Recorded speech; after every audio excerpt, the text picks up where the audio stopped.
All right, so I got Intellijel Multigrain here. It's my favorite Euro rack module ever and one of my favorite music making pieces of equipment. It's crazy. Granular sampler with quantizer, all this modulation. You got start, which is the start position of your grain, wrap, which wraps a section where the grains will be in, and then scan is the direction those grains will be inside of wrap. Envelope shape of the grains, blur, which is a beautiful reverb. Level is self-explanatory, and then rate is the rate of the grains. Then you have size. You can change it in the global settings up to 32 seconds. It can be 4, 8, 16, and 32. It comes standard at 4. I have mine set at 8. You can disconnect size from rate with this button, which is super convenient. Then you have pitch, built-in quantizer, so you can choose whatever notes. And if you turn it all the way clockwise and modulate it, it's volt per octave. Then tone, which is a filter. You have low pass this way, high pass that way. Each slot has an A and a B side. You can copy them over by holding down A and clicking B. You have this attenuator here to modulate this for you. I like to hold it up. It's real easy if you have something and you just want a small change, like for instance, I'll hold A, click B, and just hit reverse. So every time I go over, it just reverses it. It's like a cool little thing to do. But yeah, I have a Rings clone going through it right now, and which is kind of the classic cloud sounding thing. And I'll turn it up real quick so you can kind of hear it.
Pretty cool. I mean, that sound alone is just so beautiful, and it's really cool with percussions too and piano stabs. Those are two things I'm loving running through it. Just I got my Bitbox right next to it just for that. I don't have any loaded up for this video now that I think about it. I should have, but whatever. I just wanted to make this video because Intellijel makes some great videos, but they're all like 30 minutes long, and I just want something that kind of cut to the important stuff, the meat and potatoes, something I wish I would have seen. So you have a bunch of projects you can save. You hit Alt. Alt's your friend. It's like Shift. And you'll see all this light gray, which is all the functions for Alt. So right here you see projects under here in light gray. You hit projects, and you have a fast flashing X and a slow flashing X. I have a book. I write all these down so I remember. Then you have single flashing Y, double flashing Y, you know, and all that. Now I don't remember which project I was on. We'll find out, though. And so when you are saving a project or a recording or something like that, you it saves automatically, right? Sorry, I was trying to find the project. It's definitely this one. So it saves everything automatically, which is real nice. You don't have to worry about for recordings with samples. To record a sample, you hold sample once, hit it again, everything turns blue, and you pick the slot. It's that simple. So There, it'll automatically save it to your recs, which is your recordings. Your waves are the samples you upload onto this SD card, and then project is whatever samples you have in that project file. So super easy, self-explanatory there. So those are all your projects. You have tons to save, or tons of areas to save to. So I always do mine in like X is pads, Y is drums, Z is experimental stuff. You can do it however obviously you want. I try to keep it certain keys I always play in. Barney, you can hear my dog. He loses it when I talk into this mic. He's going to start whining, I guarantee it. So that's how you would find a project. You would hit Alt, you would go here, and then you just hit whatever you want, you know, X, Y, or Z once or twice, and you have all 8. And it'll load up your whole project. To pick a sample, so when you load a project, it'll be 8 gray slots. And they have some, I think it's in X or in Y. Those are some that came with it from, you know, different artists. But for your own, it'll be 8 blank gray ones. And you would hit this Alt, go to your waves, and you can choose samples like that. So we'll go through some real quick.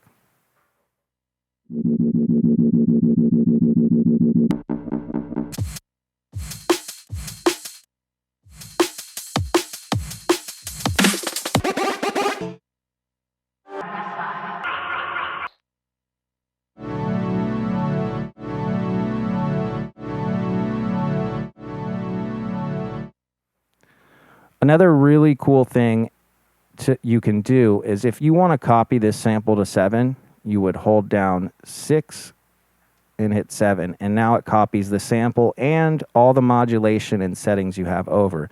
So that's super useful if you want to keep it and change something a little bit, or swap it out for a different sample, but keep the, you know, all the knobs and functions you have going on the same. So super useful there. For clearing things, let's go over that. So let's just add some modulation. We'll go over modulation real quick. That way we can go over clearing in just one swoop. So if you want to modulate something, all you do is you hit X, Y, or Z, and you turn whatever you want to modulate, how much you want to modulate it by. So if you want to modulate it from like noon to 3 o'clock, you would just turn it to 3 o'clock, and now it's modulating that function. And let's hit another thing. We'll modulate pitch from 3 o'clock to 5 o'clock. So now we got pitch being modulated. And then let's modulate one more thing. We'll turn rate up. All right. So 3 things being modulated. So whatever you put into X, let's say it's an LFO, it doesn't matter. It's in every single sample slot, X is going to be that LFO. You know, it's the same throughout. So let's add some to Y. So we got 3 things being modulated there, and you get the point there. Something that's really cool to point out, one of the coolest things, it took me a minute to figure it out, is this: when you have random, it's self-explanatory. You hit random, turn it the amount, and it's going to randomly modulate that. But if you hit random and turn level counterclockwise, you will get a panning effect for the amplitude. If you do it with tone, hit random, turn tone counterclockwise, you'll get a panning of the filter. If you hit random and turn start all the way down, you will get a burst effect, which is really nice. All right, so that is how you modulate things besides this upper area up here, which, yeah, you have X, Y, and Z input. Then you have next, which is, you know, it goes to the next sample. Then gate, which gates your sample, which is one of the best ways to sync it, because you have sync here, but sync turns this rate, it divides it like a clock divider, you know. It doesn't just magically sync your project up. The gate's really your good friend there. Select selects the sample, and then morph is the input for this knob. So, yeah, I covered all those. And then you have your A and B outputs. So these are your outputs for modulation. Again, your alt, that's your friend. So you have amber, which is a trigger. Blue is the envelope of the grain's output. Pink, I don't remember pink. Red is an envelope follower. The whitish color is a sample and hold. And I think that is the pitch of the last grain. And this follows the morph slider. So it usually comes with this trigger on, which is really cool. And you can change it for both of them. Now, one thing to note, you don't have to be on A or B to get the modulation out. Like if you're just on side A and playing it, you can send something out of B and it's still going to work. It's still going to, send out the modulation no matter if you're on B or not. So let's get to clear, because that was the thing. The thing, right? Yeah. So, excuse me. So we just did some crazy modulation of that. Now, with granular, I'm sure you know, you can get lost pretty quick and be like, what the hell? It was good 10 seconds ago and I just did something weird. So something that's really cool is if you want to clear some modulation, you hit X, Y, or Z, whichever one you're on, or random, and you'll see these lights pop up. So that means I modulated rap and I modulated shape. If I want to take the modulation off, I just have to barely touch it. Now there's no modulation being sent to shape. Barely touch it. Now there's no modulation being sent to rap. It cleared out X, Y for me, but if I want to clear all the modulation for something, I would hit it again. Now X is modulating nothing. But remember, you can press it. It's not going to do anything. It's just going to show you what's being modulated. And you can go from there. Either hit it again to clear everything or turn the knob that the light's under to turn it off. Random is the same way. We go to random. We had start and tone. Barely turn start. Now that. And then we can hit random again, and now nothing's being modulated. So it's a completely open sample. And so another really good thing, let's say you have a bunch of modulation on the sample and you change the size, you change the rate, and you want it back to your global size, global rate, and all your global settings without anything. The way you loaded the sample. You would hit clear, you hit the sample, and then you hit it one more time.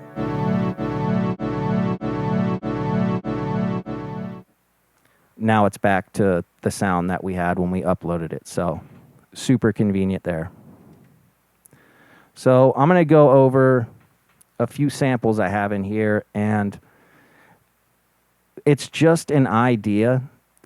I didn't pick the best sound. I just wanted to get a good idea of like an easy way to start.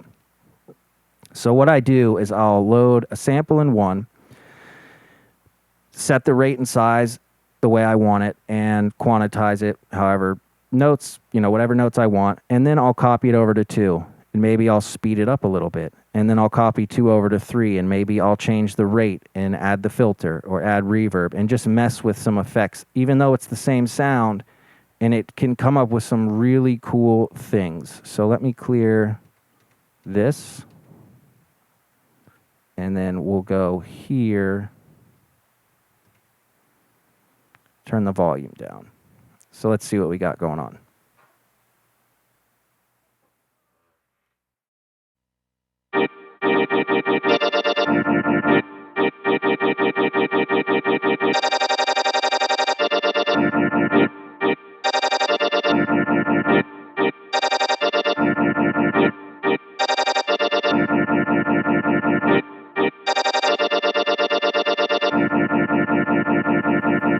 I'm going to add a next into the input, and I do not know. It's something coming out of Pam's. I know it's out of 2. I think it's got a Euclidean pattern, so we'll see how that sounds.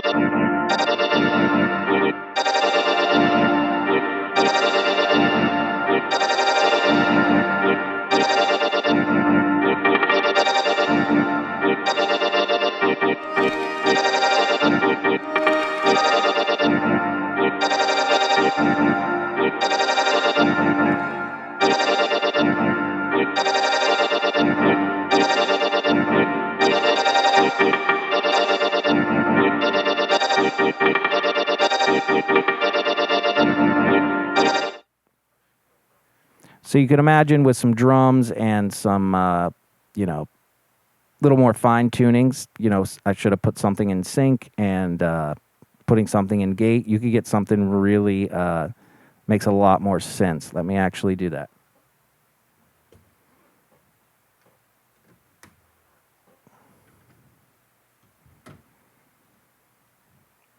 I don't know what this gate is, so we're taking a chance. Something out of Pam's.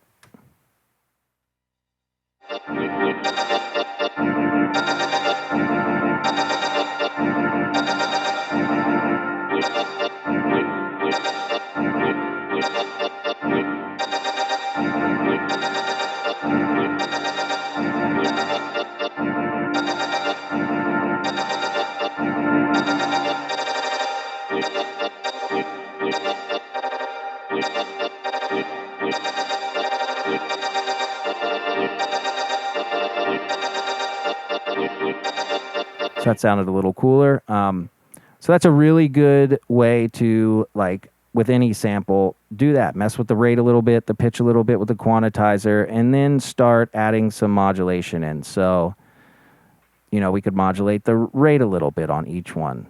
So take out next, go here, we'll hit X, turn that up, exit it, go here, let's do pitch, exit, here, so we have this one, right, X.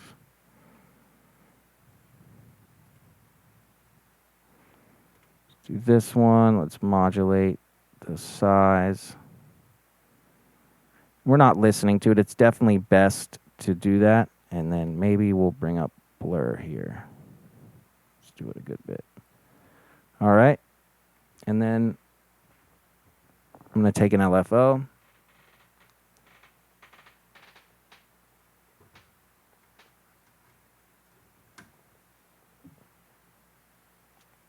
And let's listen to it.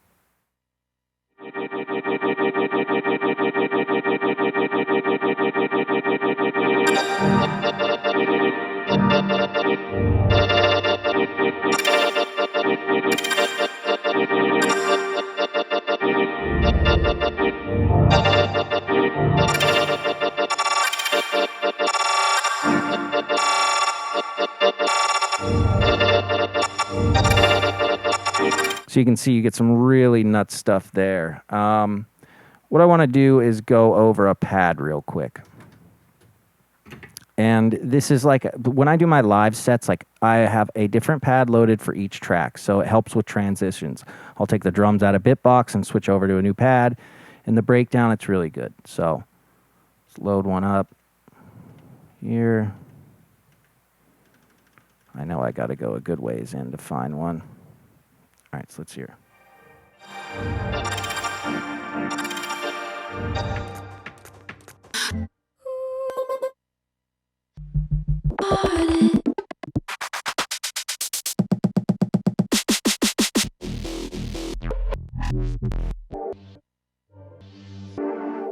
So if you notice, I held down. If you hold down on forward or back, next or previous, it'll skip 5 samples. Super convenient. But now I'm going to randomize start, wrap, scan. But I'm going to start with just randomizing start so we hear the burst. And then I'm going to do tone and level so we hear that panning.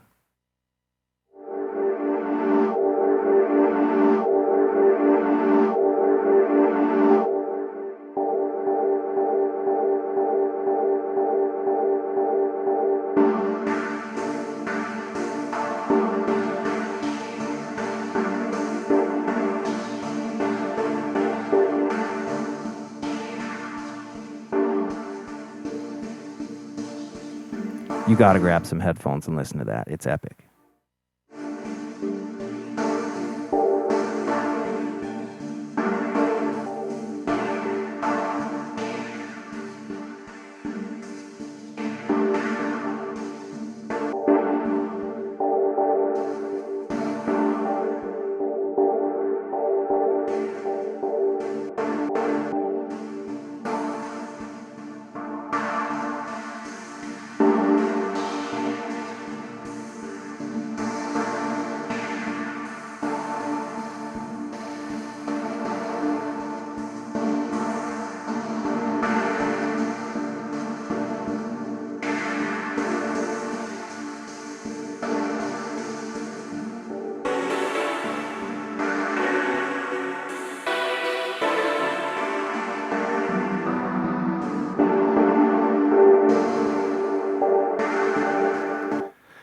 So yeah, those are some of the main things I wanted to go over with this multigrain. If you have any comments of anything else you want me to go deeper into, I'd love to. I like making these videos for fun. It's, you know, I love it, and I love the multigrain, so I'd be more than happy to. I hope you got something out of it, and yeah, thanks for watching. And I'm gonna start making some. I'm gonna call them like, you know, multigrain patch of the day part 1, something like that, and make some patches and then go over what's in them. So, you know, it's fun for me, and hopefully you guys would like to listen to it. So yeah, thanks again for watching, and stay tuned for the next one.